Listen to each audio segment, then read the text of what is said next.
Hello my YouTube family, ಹೇಗಿದ್ದೀರಾ ಎಲ್ಲರೂ? I hope ಎಲ್ಲರೂ ಚೆನ್ನಾಗಿದ್ದೀರಾ. ಅದೇ ರೀತಿ ನಿಮ್ಮ ಲೈಫ್ನಲ್ಲಿ ಪಾಸಿಟಿವ್ ಆಗಿ ಥಿಂಕ್ ಮಾಡ್ತಾ ಇದ್ದೀರಾ ಅಂತ ಅಂದ್ಕೊಂಡಿದ್ದೀನಿ. ಇವತ್ತಿನ ನೈಟ್ ರೀಡಿಂಗಲ್ಲಿ ಯಾವ ಬ್ಯೂಟಿಫುಲ್ ಎನರ್ಜಿ ಬರ್ತಾ ಇದೆ ಅಂತ ನೋಡೋಣ. ಮೊದಲು ಸ್ವಲ್ಪ ಕಾಮಾಗಿ ಕೂತ್ಕೊಳ್ಳಿ, ಡೀಪ್ ಬ್ರೀತನ್ನು ತಗೊಳ್ಳಿ, ನಿಮ್ಮ ಮೈಂಡ್ ಮತ್ತು ಮನಸ್ಸನ್ನು ರಿಲ್ಯಾಕ್ಸ್ ಮಾಡ್ಕೊಳ್ಳಿ. ಈಗ ನಿಮ್ಮ ಪರ್ಸನ್ ಹೆಸರನ್ನು ಮನಸಾರೆ 3 ಬಾರಿ ನೆನೆಸ್ಕೊಳ್ಳಿ. ಅವರ ಫೇಸನ್ನು ಇಮ್ಯಾಜಿನ್ ಮಾಡ್ಕೊಳ್ಳಿ. ಅವರ ಜೊತೆ ಕಳೆದ ಸುಂದರ ಮೆಮೊರೀಸ್ನ ನೆನಪು ಮಾಡ್ಕೊಳ್ಳಿ. ಅದಕ್ಕಿಂತ ಮೊದಲು ಈ ರೀಡಿಂಗ್ ನಿಮ್ಮವರೆಗೂ ತಲುಪಿದೆ ಅಂದರೆ ಯು ಆರ್ ಸೋ ಬ್ಲೆಸ್ಡ್. ಯೂನಿವರ್ಸ್ಗೆ ಗ್ರ್ಯಾಟಿಟ್ಯೂಡ್ ಫೀಲ್ ಮಾಡಿ, ಥ್ಯಾಂಕ್ ಯು ಯೂನಿವರ್ಸ್ ಅಂತ ಹೇಳಿ ಆ ಪರ್ಸನ್ ಎನರ್ಜಿಯನ್ನು ಫೀಲ್ ಮಾಡಿ. ಈ ರೀಡಿಂಗಲ್ಲಿ ಬರ್ತಾ ಇರುವ ಪಾಸಿಟಿವ್ ವೈಬ್ಸನ್ನು ಓಪನ್ ಹಾರ್ಟ್ನಿಂದ ರಿಸೀವ್ ಮಾಡ್ಕೊಳ್ಳಿ. ಯಾಕೆ ಅಂದರೆ ರೀಡಿಂಗ್ನಲ್ಲಿ ಎನರ್ಜಿ ಬ್ಯೂಟಿಫುಲ್ ಆಗಿದ್ದಾಗ ಅದನ್ನು ಮನಸಾರೆ ರಿಸೀವ್ ಮಾಡ್ಕೋಬೇಕು. ಇದು ಜನರಲ್ ರೀಡಿಂಗ್ ಆಗಿರುತ್ತೆ. ಜನರಲ್ ರೀಡಿಂಗ್ ಆಗಿರೋದ್ರಿಂದ ಜನರಲ್ ರೀತಿಯಲ್ಲಿ ನೀವು ಇದನ್ನು ಜಡ್ಜ್ ಮಾಡಬೇಕಾಗುತ್ತೆ. ಅಂದರೆ ಎಷ್ಟು ವಿಷಯಗಳು ನಿಮಗೆ ಮ್ಯಾಚ್ ಆಗುತ್ತೋ, ಎಷ್ಟು ಎನರ್ಜೀಸ್ಗಳು ನಿಮಗೆ ಮ್ಯಾಚ್ ಆಗುತ್ತೋ ಅಷ್ಟನ್ನು ಮಾತ್ರ ತಗೊಂಡು ಬಾಕಿ ಉಳಿದಿರುವ ವಿಷಯಗಳನ್ನು ನೀವು ಅಲ್ಲಿಗೆ ಬಿಡಬೇಕಾಗುತ್ತೆ. ಈ ರೀಡಿಂಗಲ್ಲಿ ಬರುವ ಯಾವುದೇ ವಿಷಯಗಳನ್ನಾಗಲಿ ಫೋರ್ಸ್ಫುಲ್ಲಾಗಿ ನಿಮ್ಮ ಮೇಲೆ ನೀವು ಹಾಕ್ಕೊಳ್ಬಾರ್ದು. ಯಾಕೆಂದರೆ ಎಲ್ಲರ ಎನರ್ಜೀಸ್ ಕೂಡ ಸೇಮ್ ಆಗಿರೋದಿಲ್ಲ. ರೀಡಿಂಗನ್ನು ನೋಡಬೇಕಾದ್ರೆ ವಿಡಿಯೋನ ಲೈಕ್ ಮಾಡ್ಕೊಳ್ಳಿ. ಅದೇ ರೀತಿ ಚಾನಲ್ನ ಸಬ್ಸ್ಕ್ರೈಬ್ ಮಾಡಿಕೊಂಡು ಕನೆಕ್ಟ್ ಆಗಿ. ನಿಮ್ಮ ಪರ್ಸನ್ನ ನೈಟ್ ಎನರ್ಜಿ ಯಾವ ರೀತಿ ಇದೆ ಅಂತ ನೋಡೋದಾದರೆ, ಸಪ್ರೆಸ್ ಮಾಡಿದ ಫೀಲಿಂಗ್ಸ್, ಎಮೋಷ್ನಲ್ ಬ್ರೇಕ್ ಡೌನ್, ಸತ್ಯವನ್ನು ಒಪ್ಕೊಳ್ಳುವಂಥ ಹಂತದಲ್ಲಿರುವ ಎನರ್ಜಿ. ಅಂದರೆ ನಿಮ್ಮ ಪರ್ಸನ್ ತುಂಬ ದಿನಗಳಿಂದ ಅವರ ಫೀಲಿಂಗ್ಸನ್ನು ಮನಸ್ಸಿನ ಒಳಗಡೆ ಹೈಡ್ ಮಾಡ್ಕೊಳ್ತಾ ಇದ್ದಾರೆ. ಹೃದಯದಲ್ಲಿ ನಿಮ್ಮ ಬಗ್ಗೆ ತುಂಬ ಪ್ರೀತಿ ಇದ್ದರೂ ಕೂಡ ಅದನ್ನು ಹೊರಗಡೆ ತೋರಿಸ್ದೆ ನನಗೆ ಏನೂ ಫೀಲ್ ಆಗಲ್ಲ ಅನ್ನೋ ಥರ ಸ್ಟ್ರಾಂಗ್ ಆಗಿ ಮುಖವಾಡ ಹಾಕ್ಕೊಂಡು ನಟಿಸ್ತಾ ಇದ್ದಾರೆ. ಆದರೆ ಈಗ ಆ ಸಪ್ರೆಸ್ ಮಾಡಿದ ಎಮೋಷನ್ಸ್ ನಿಧಾನವಾಗಿ ಹೊರಗಡೆ ಬರ್ತಾ ಇದೆ. ಇಷ್ಟು ದಿನ ಅವರು ಒಂದು ನಿರಾಕರಣೆಯ ಅಥವಾ ನಿಮ್ಮನ್ನು ಇಗ್ನೋರ್ ಮಾಡುವ ಸ್ಟೇಜ್ನಲ್ಲಿ ಇದ್ದರು. ಅಂದರೆ ನಿಮ್ಮ ಬಗ್ಗೆ ಏನು ಫೀಲಿಂಗ್ ಇಲ್ಲ, ನಾನು ಮೂವ್ ಆನ್ ಆಗಿದ್ದೀನಿ ಅಂತ ಅವರ ಮನಸ್ಸನ್ನು ಕನ್ವಿನ್ಸ್ ಮಾಡ್ಕೊಳ್ಳೋದಕ್ಕೆ ಟ್ರೈ ಮಾಡ್ತಾಯಿದ್ರು. ಆದರೆ ಹೃದಯದ ಸತ್ಯವನ್ನು ಎಷ್ಟು ದಿನ ಮರೆಮಾಚೋದಕ್ಕೆ ಆಗುತ್ತೆ ಅಲ್ವಾ? ಈಗ ಮನಸ್ಸಿನೊಳಗಿನ ನಿಜವಾದ ಫೀಲಿಂಗ್ಸ್ ಹೊರಗಡೆ ಬರ್ತಾ ಇದೆ. ಅವರು ಇದು ತುಂಬ ಎಮೋಷ್ನಲ್ ಆಗಿ ಫೀಲ್ ಮಾಡ್ತಾ ಇದ್ದಾರೆ. ಹೊರಗಡೆ ನೋಡಿದ್ರೆ ತುಂಬ ಸಾಧಾರಣವಾಗಿ ಕಾಣಿಸ್ಬೋದು, ಕೋಲ್ಡಾಗಿ ಬಿಹೇವ್ ಮಾಡ್ತಾ ಇರ್ಬೋದು, ನಾರ್ಮಲ್ ಆಗಿರ್ಬೋದು. ಆದರೆ ಮನಸ್ಸಿನ ಒಳಗಡೆ ತುಂಬ ಪ್ರಾಕ್ಟಿಕಲ್ ಆಗಿ ಕೂಡ ಥಿಂಕ್ ಮಾಡ್ತಾ ಇದ್ದಾರೆ. ತುಂಬ ಹರ್ಟ್ ಆಗಿರುವ ಎನರ್ಜಿ ಇದೆ. ಕೆಲವೊಂದು ಸಲ ರಾತ್ರಿ ಒಬ್ಬರೇ ಇದ್ದಾಗ ನಿಮ್ಮ ಹಳೆಯ ಮಾತುಗಳು, ಹಳೆಯ ಮೆಮೊರೀಸ್ ಎಲ್ಲವೂ ನೆನಪಾಗಿ ಕಾಡ್ತಾ ಇರಬಹುದು. ಹಾಗಾಗಿ ಈ ರೀತಿ ಸಪ್ರೆಸ್ ಫೀಲ್ ಮಾಡ್ಕೊಳ್ತಾ ಇದ್ದಾರೆ. Love, confession, open heart express ಮಾಡುವ ಎನರ್ಜಿ. ನಿಮ್ಮ ಪರ್ಸನ್ಗೆ ಈಗ ಅವರ ಫೀಲಿಂಗ್ಸನ್ನು ನಿಮ್ಮ ಮುಂದೆ ಹೇಳಬೇಕು ಅನ್ನೋ ಆಸೆ ತುಂಬ ಜಾಸ್ತಿ ಇದೆ.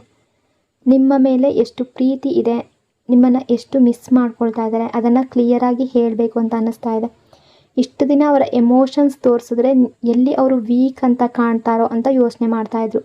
ಅದಕ್ಕಾಗಿ ಅವರು ಮನಸ್ಸಿನ ಒಳಗಡೆ ಹೋಲ್ಡ್ ಮಾಡ್ಕೊಳ್ತಾ ಇದ್ರು. ಆದರೆ ಈಗ ಅವರ ಯೋಚನೆ ಬದಲಾಗ್ತಾ ಇದೆ. ಅವರಿಗೆ ಅರ್ಥ ಆಗ್ತಾ ಇದೆ ಎಮೋಷನ್ಸ್ ತೋರಿಸೋದು ವೀಕ್ನೆಸ್ ಅಲ್ಲ, ಅದು ಕೂಡ ಒಂದು ಸ್ಟ್ರಾಂಗ್ನೆಸ್. ಬಹುಶಃ ನೀವು ನಿಮ್ಮ ಎಮೋಷನ್ಸನ್ನು ತುಂಬ ಓಪನ್ನಾಗಿ ತೋರಿಸುವಂಥ, ಶೇರ್ ಮಾಡುವಂಥ ವ್ಯಕ್ತಿ ಆಗಿರ್ಬೋದು. ಅಂದರೆ ನೀವು ಅಳಬೇಕಾದ್ರೆ ಅಳ್ತೀರಾ, ಕಣ್ಣೀರು ಹಾಕ್ತೀರಾ, ಪ್ರೀತಿ ಇದ್ದರೆ ಹೇಳ್ಕೊಳ್ತೀರಾ, ಮಿಸ್ ಆದರೆ ಮೆಸೇಜ್ ಮಾಡ್ತೀರಾ, ಕಾಲ್ ಮಾಡ್ತೀರಾ. ಬಟ್ ಅವರು ಆ ರೀತಿ ಇರಲಿಲ್ಲ. ಅದೇ ವಿಷಯದಿಂದ ಅವರು ಮನಸ್ಸಿನ ಒಳಗಡೆ ಕೊರಗ್ತಾ ಇದ್ದಾರೆ. Divine moment, silent changes energy. ಇಲ್ಲಿ ತುಂಬ ಸ್ಟ್ರಾಂಗ್ ಆಗಿ ನಿಮಗೆ ಈ ಕನೆಕ್ಷನ್ನಲ್ಲಿ ಏನೂ ನಡೀತಾ ಇಲ್ಲ ಅಂತ ಅನ್ನಿಸ್ತಾ ಇರ್ಬೋದು. ಅಂದರೆ ಈ ರಿಲೇಷನ್ಶಿಪ್ಪಲ್ಲಿ ಏನು ಮೂವ್ ಆಗ್ತಾ ಇಲ್ಲ, ಅವರು ಯಾವುದೇ ಸ್ಟೆಪ್ ತಗೊಳ್ತಾ ಇಲ್ಲ, ಅವರು ಮೆಸೇಜ್ ಮಾಡ್ತಾ ಇಲ್ಲ, ಕಾಲ್ ಮಾಡ್ತಾ ಇಲ್ಲ, ಯಾವ ಮೂಮೆಂಟು ಕೂಡ ಇಲ್ಲ ಅಂತ ನೀವು ಫೀಲ್ ಮಾಡ್ತಾ ಇರ್ಬೋದು. ಬಟ್ ತುಂಬ ವಿಷಯಗಳು ಅವರ ಮನಸ್ಸಿನಲ್ಲಿ ನಡೀತಾ ಇದೆ. ಯೂನಿವರ್ಸ್ ನಿಮ್ಮ ಫೇವರ್ನಲ್ಲಿ ಕೆಲಸ ಮಾಡ್ತಾ ಇದೆ. ಈಗ ಏನೂ ಆಗ್ತಾ ಇಲ್ಲ ಅಂತ ಕಾಣಿಸಿದ್ರು ಕೂಡ ಮನಸ್ಸಿನ ಒಳಗಡೆ ತುಂಬ ಬದಲಾವಣೆ ಆಗ್ತಾ ಇದೆ ಆ ವ್ಯಕ್ತಿಯಲ್ಲಿ. ಸ್ವಲ್ಪ ಟ್ರಸ್ಟ್ ಇಡಿ. ಅಂದರೆ ಪ್ರತಿ ಸೈಲೆನ್ಸ್ ಅಂದರೆ ಎಂಡ್ ಅಂತ ಅರ್ಥ ಅಲ್ಲ.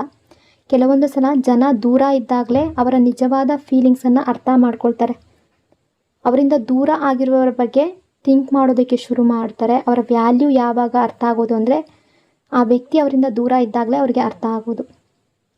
So ego, break down, insecurity, soft heart energy. ನಿಮ್ಮ ಪರ್ಸನ್ ಈಗ ತುಂಬ ಸ್ಟ್ರಾಂಗ್ ಆಗಿ ನಟನೆ ಮಾಡ್ತಾ ಇರ್ಬೋದು. ನನಗೇನೂ ಆಗಿಲ್ಲ ಅನ್ನೋ ಥರ ಬಿಹೇವ್ ಮಾಡ್ತಾ ಇರ್ಬೋದು. ಆದರೆ ಮನಸ್ಸಿನ ಒಳಗಡೆ ತುಂಬ ಸಾಫ್ಟ್ ಆಗಿದ್ದಾರೆ, ಮೇಲೆ ತುಂಬ ಹಾರ್ಡ್ ಆಗಿದ್ದಾರೆ. ಇಲ್ಲಿ ಜಲಸಿ ಎನರ್ಜಿ ಕೂಡ ಇದೆ. ನೀವು ಯಾರಾದ್ರ ಜೊತೆ ಮಾತಾಡಿದ್ರೆ ಅಥವಾ ಒಂದು ಪೋಸ್ಟ್ ಹಾಕಿದ್ರೆ ಸೋಷಿಯಲ್ ಮೀಡಿಯಾದಲ್ಲಿ ಹ್ಯಾಪಿಯಾಗಿ ಕಾಣಿಸಿದ್ರೆ ಅವರು ಸೈಲೆಂಟಾಗಿ ಎಲ್ಲವನ್ನ ಗಮನಿಸ್ತಾ ಇದ್ದಾರೆ. ಬಟ್ ಅದನ್ನು ಹೇಳ್ಕೊಳ್ತಾ ಇಲ್ಲ, ತೋರಿಸ್ಕೊಳ್ತಾ ಇಲ್ಲ. ಈಗೋ ನಿಧಾನವಾಗಿ ಬ್ರೇಕ್ ಆಗ್ತಾ ಇದೆ. ಮೊದಲು ನಾನ್ಯಾಕೆ ಫಸ್ಟ್ ಮೆಸೇಜ್ ಮಾಡಬೇಕು ಅನ್ನೋ ಆ್ಯಟಿಟ್ಯೂಡ್ ಇರಬಹುದು ಈ ವ್ಯಕ್ತಿಗೆ, ಆದರೆ ಈಗ ಅವರ ಮನಸ್ಸು ಸಾಫ್ಟ್ ಆಗ್ತಾ ಇದೆ. ರಿಗ್ರೆಟ್, ಗಿಲ್ಟ್, ಕನೆಕ್ಷನ್ ಡ್ಯಾಮೇಜ್ ಮಾಡಿದಂತಹ ನೋವಿನ ಎನರ್ಜಿ. ಈ ರಿಲೇಷನ್ಶಿಪ್ ಡ್ಯಾಮೇಜ್ ಆಗೋದಕ್ಕೆ ಇವರ ಕಡೆಯಿಂದಲೂ ಕೂಡ ಇತ್ತು ಕಾರಣ ಅನ್ನೋದು ಇವರಿಗೆ ಗೊತ್ತಾಗ್ತಾ ಇದೆ, ಅರ್ಥ ಆಗ್ತಾ ಇದೆ. ಹಿಂದೆ ಅವರ ಬಿಹೇವಿಯರ್ ಸ್ವಲ್ಪ ಕೋಲ್ಡ್ ಆಗಿರ್ಬೋದು, ತುಂಬ ಹೀಗೋ ತೋರಿಸಿರ್ಬಹುದು, ಕೆಲವೊಮ್ಮೆ ನಿಮ್ಮ ಫೀಲಿಂಗ್ಸನ್ನು ನೆಗ್ಲೆಕ್ಟ್ ಕೂಡ ಮಾಡಿದ್ದಾರೆ. ಈಗ ಆ ಎಲ್ಲವೂ ಕೂಡ ಅವರ ಕಣ್ಣ ಮುಂದೆ ರಿಪೀಟ್ ಆಗಿ ಬರ್ತಾ ಇದೆ. ನಾನು ಆ ರೀತಿ ಮಾಡಬಾರ್ದಿತ್ತು, ಆ ಮಾತು ಹೇಳಬಾರ್ದಿತ್ತು ಅನ್ನೋ ರಿಗ್ರೆಟ್ ಕಾಣಿಸ್ತಾ ಇದೆ. ಅವರು ಇದನ್ನು ಹೊರಗಡೆ ಸುಲಭವಾಗಿ ಒಪ್ಕೊಳ್ಳದೇ ಇರಬಹುದು, ಬಟ್ ಮನಸ್ಸಿನ ಒಳಗಡೆ ಫೀಲ್ ಮಾಡ್ತಾ ಇದ್ದಾರೆ. ಆದರೆ ಹೊರಗಡೆ ಸೈಲೆಂಟ್ ಆಗಿದ್ದಾರೆ. ರಿಜೆಕ್ಷನ್ ಫಿಯರ್, ಮಿಸ್ ಮಾಡುವ ಎನರ್ಜಿ, ಅಪ್ರೋಚ್ ಮಾಡುವ ಎನರ್ಜಿ, ಮತ್ತೆ ಮಾತಾಡಬೇಕು ಅನ್ನೋ ಆಸೆಯಲ್ಲಿದ್ದಾರೆ.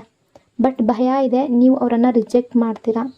ಅದೇ ಭಯ ಅವರನ್ನು ಸ್ಟಕ್ ಮಾಡಿದೆ. ಅವ್ರಿಗೆ ಈಗಾಗಲೇ ಈ ಸೈಲೆನ್ಸ್ ತುಂಬ ನೋವು ಕೊಟ್ಟಿದೆ. ಅದಕ್ಕೆ ಮತ್ತೆ ನೀವು ದೂರ ಮಾಡಿದ್ರೆ ಅವ್ರು ಇನ್ನೂ ಬ್ರೇಕ್ ಆಗಿಬಿಡ್ತಾರೆ ಅನ್ನೋ ಫೀಲಿಂಗ್ ಬರ್ತಾ ಇದೆ. ಸೊ ಅವರು ಸೈಲೆಂಟಾಗಿ ನಿಮ್ಮನ್ನು ಅಬ್ಸರ್ವ್ ಮಾಡ್ತಾ ಇದ್ದಾರೆ. ನೀವೇನು ಪೋಸ್ಟ್ ಮಾಡ್ತೀರಾ, ಹೇಗೆ ಬಿಹೇವ್ ಮಾಡ್ತೀರಾ ಎಲ್ಲವನ್ನು ಗಮನಿಸ್ತಾ ಇದ್ದಾರೆ. ರೆಸ್ಪೆಕ್ಟ್, ಪ್ಯೂರ್ ಲವ್, ನಿಮ್ಮ ವ್ಯಾಲ್ಯೂವನ್ನು ಅರಿತುಕೊಂಡಿರುವಂತಹ ಎನರ್ಜಿ, ತುಂಬ ಬ್ಯೂಟಿಫುಲ್ ಎನರ್ಜಿ ಇದೆ. ನೀವು ಈ ರಿಲೇಷನ್ಶಿಪ್ಪನ್ನು ಬಿಡದೆ ಹಿಡಿದುಕೊಂಡ ರೀತಿಗೆ ಅವ್ರು ತುಂಬ ರೆಸ್ಪೆಕ್ಟ್ ಕೊಡ್ತಿದ್ದಾರೆ. ಅಂದರೆ ತುಂಬ ಎಫರ್ಟ್ ಹಾಕಿದ್ದೀರಾ, ತುಂಬ ಚೇಸ್ ಮಾಡಿದ್ದೀರಾ. ಅವ್ರು ದೂರ ಆದರೂ ನೀವು ಅವರನ್ನು ಬಿಡಲಿಲ್ಲ. ಅವರ ಹಿಂದೆಯೇ, ಈ ಪ್ರೀತಿಯ ಹಿಂದೆಯೇ ಹೋಗ್ತಾ ಇದ್ರಿ. ಅದೆಲ್ಲ ನೆನಪಾಗ್ತಾ ಇದೆ. ನಿಮ್ಮ ಆ ಬಿಹೇವಿಯರ್ ಬಗ್ಗೆ ಅವ್ರಿಗೆ ರೆಸ್ಪೆಕ್ಟ್ ಇದೆ. ಅವರು ಈ ರಿಲೇಷನ್ಶಿಪ್ಪಲ್ಲಿ ಯಾವುದೇ ರೀತಿ ರೂಢಾಗಿ ಬಿಹೇವ್ ಮಾಡಿದ್ರೂ ಕೂಡ ನೀವು ಈ ರಿಲೇಷನ್ಶಿಪ್ಪನ್ನು ಫಿಕ್ಸ್ ಮಾಡೋದಕ್ಕೆ, ಉಳಿಸ್ಕೊಳ್ಳೋದಕ್ಕೆ ಟ್ರೈ ಮಾಡಿದ್ದೀರಾ. ಈ ರಿಲೇಷನ್ಶಿಪ್ ಉಳಿಸೋ ಪ್ರಯತ್ನ ಮಾಡಿದ್ದೀರಾ. ಅದೇ ವಿಷಯ ಈಗ ಅವರಿಗೆ ತುಂಬ ಕ್ಲಿಯರಾಗಿ ಕಾಣಿಸ್ತಾ ಇದೆ. ನಿಮ್ಮ ಪ್ರೀತಿ ಪ್ಯೂರ್ ಆಗಿತ್ತು ಅನ್ನೋದು ಈಗ ಅರ್ಥ ಮಾಡ್ಕೊಳ್ತಾ ಇದ್ದಾರೆ. ನೈಟ್ ಟೈಮ್ ಎನರ್ಜಿ ಯಾವ ರೀತಿ ಇದೆ ಅಂತ ನೋಡೋದಾದರೆ, ರೆಸ್ಟ್ಲೆಸ್ ನೈಟ್ಸ್, ಇನ್ಕಂಪ್ಲೀಟ್ ಡ್ರೀಮ್ಸ್, ನಿಮ್ಮ ನೆನಪು. ಇಲ್ಲಿ ರಾತ್ರಿ ಸರಿಯಾಗಿ ನಿದ್ರೆ ಕೂಡ ಬರ್ತಾ ಇಲ್ಲ ಅನ್ನೋ ಫೀಲಿಂಗ್ ಅವ್ರಿಗೆ ಬರ್ತಾ ಇದೆ. ಹಗಲು ಎಲ್ಲರ ಮುಂದೆ ನಾರ್ಮಲ್ ಆಗಿರ್ಬೋದು, ಬಟ್ ನೈಟ್ ಟೈಮ್ನಲ್ಲಿ ಸೈಲೆಂಟ್ ಆದಮೇಲೆ ನಿಮ್ಮ ನೆನಪು ಜಾಸ್ತಿ ಆಗ್ತಾ ಇದೆ. ನಾನು ಆ ರೀತಿ ಮಾಡಬಾರ್ದಿತ್ತು, ಆ ರೀತಿ ರೂಢಾಗಿ ಬಿಹೇವ್ ಮಾಡಬಾರ್ದಿತ್ತು. ಸೊ ಈ ರಿಲೇಷನ್ಶಿಪ್ ಹಾಳಾಗೋದಕ್ಕೆ ನಾನೇ ಕಾರಣ ಅನ್ನೋ ಯೋಚನೆಗಳು ಬರ್ತಾ ಇದೆ ಅವರಿಗೆ. ನಿಮ್ಮ ಜೊತೆ ಅವರು ಕಂಡಿದ್ದ ಡ್ರೀಮ್ಸ್ ಇನ್ನೂ ಅವರ ಮನಸ್ಸಿನಲ್ಲಿದೆ. ರಿಯೂನಿಯನ್ ಚಾನ್ಸ್, ಹೀಲಿಂಗ್ ಸ್ಲೋ ಆದರೆ ಸೀರಿಯಸ್ ಲವ್ ಎನರ್ಜಿ. ಈ ರಿಲೇಷನ್ಶಿಪ್ ಇನ್ನೂ ಸಂಪೂರ್ಣವಾಗಿ ಮುಗ್ದಿಲ್ಲ. ಇಬ್ಬರಲ್ಲೂ ಫೀಲಿಂಗ್ ಇದೆ, ನೋವಿದೆ, ಈಗೋ ಕೂಡ ಇದೆ, ಆದರೆ ಪ್ರೀತಿ ಇನ್ನೂ ಉಳ್ಕೊಂಡಿದೆ. ನಿಮ್ಮ ಪರ್ಸನ್ ಈಗ ನಿಧಾನವಾಗಿ ಚೇಂಜ್ ಆಗ್ತಾ ಇದ್ದಾರೆ. ಅವರ ಫೀಲಿಂಗ್ಸನ್ನು ಫೇಸ್ ಮಾಡ್ತಾ ಇದ್ದಾರೆ. ಅವರ ತಪ್ಪುಗಳನ್ನು ಅರ್ಥ ಮಾಡ್ಕೊಳ್ತಾ ಇದ್ದಾರೆ. ತುಂಬ ಜನರಿಗೆ ಇಲ್ಲಿ ಸ್ಲೋ ರಿಯೂನಿಯನ್ ಎನರ್ಜಿ ಕೂಡ ಇದೆ. ಆದರೆ ಆ ಸಮಯದಲ್ಲಿ ಓವರ್ ನೆಗೆಟಿವ್ ಯೋಚನೆ ಮಾಡಬೇಡಿ. ಅಂದರೆ ಸ್ಲೋ ಆಗ್ತಾ ಇದೆ, ಆ ವ್ಯಕ್ತಿ ಕಾಲ್ ಮಾಡ್ತಾ ಇಲ್ಲ, ಮೆಸೇಜ್ ಮಾಡ್ತಾ ಇಲ್ಲ, ಅಥವಾ ನೀವು ಕಾಲ್ ಮೆಸೇಜ್ ಮಾಡಿದ್ರೆ ಇಗ್ನೋರ್ ಮಾಡ್ತಾ ಇದ್ದಾರೆ, ಅಥವಾ ನಿಮ್ಮನ್ನು ದೂರ ತಳ್ತಾ ಇದ್ದಾರೆ ಅಂದರೆ ಆ ಟೈಮ್ನಲ್ಲಿ ಓವರ್ ನೆಗೆಟಿವ್ ಯೋಚನೆ ಮಾಡಬೇಡಿ. ನಿಮ್ಮ ಎನರ್ಜಿಯನ್ನು ಪ್ರೊಟೆಕ್ಟ್ ಮಾಡ್ಕೊಳ್ಳಿ. ನಿಮ್ಮ ಮೇಲೂ ಫೋಕಸ್ ಮಾಡಿ. ನಿಮ್ಮ ಮನಸ್ಸಿಗೆ ರಿಲ್ಯಾಕ್ಸ್ ಮಾಡ್ಕೊಳ್ಳಿ. ಯಾಕೆಂದರೆ ಕೆಲವೊಮ್ಮೆ ಡಿಲೇ ಆಗುವ ರಿಲೇಷನ್ಶಿಪ್ಗಳೇ ತುಂಬ ಡೀಪ್ ಆಗಿರುತ್ತೆ. ಅಂದರೆ ಈ ವ್ಯಕ್ತಿ ಮೊದಲಿನ ಹಾಗೆ ಇಲ್ಲ. ಮೊದಲು ಅವರ ಫೀಲಿಂಗ್ಸನ್ನು ಅವರು ಹೈಡ್ ಮಾಡ್ತಾಯಿದ್ರು.